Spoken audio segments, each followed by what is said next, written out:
আসলে সত্যি কথা বলতে কি, একটা মেয়ে যদি চায় আমি আমার ইজ্জত ধরে রাখবো, কোনো ছেলের ক্ষমতা নাই সেই ইজ্জত নষ্ট করে।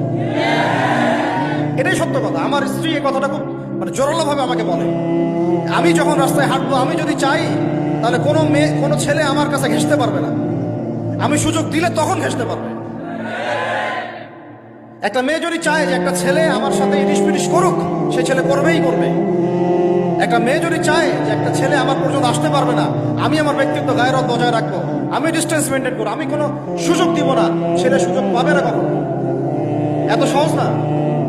সর্বোচ্চ তখন কি করতে পারে, ধরে 10 জন মিলে ধরে ওকে জোর করে তার সাথে কিছু করতে পারে। ওরকম কিছু করলে তো আল্লাহর গজব নেমে আসবে। ওই যে সারা আলাইহিস সালামকে তুলে নিয়ে গিয়েছিলেন একটা বাচ্চা, মনে নেই আপনাদের? সারা আলাইহিস সালামকে একটা বাচ্চা এরকম উঠায় নিয়ে আসছে। আর সারা আলাইহিস সালাম সবচেয়ে সুন্দরী মেয়েদের একজন ছিলেন পৃথিবীর ইতিহাসে। ইব্রাহিম আলাইহিস সালামের স্ত্রী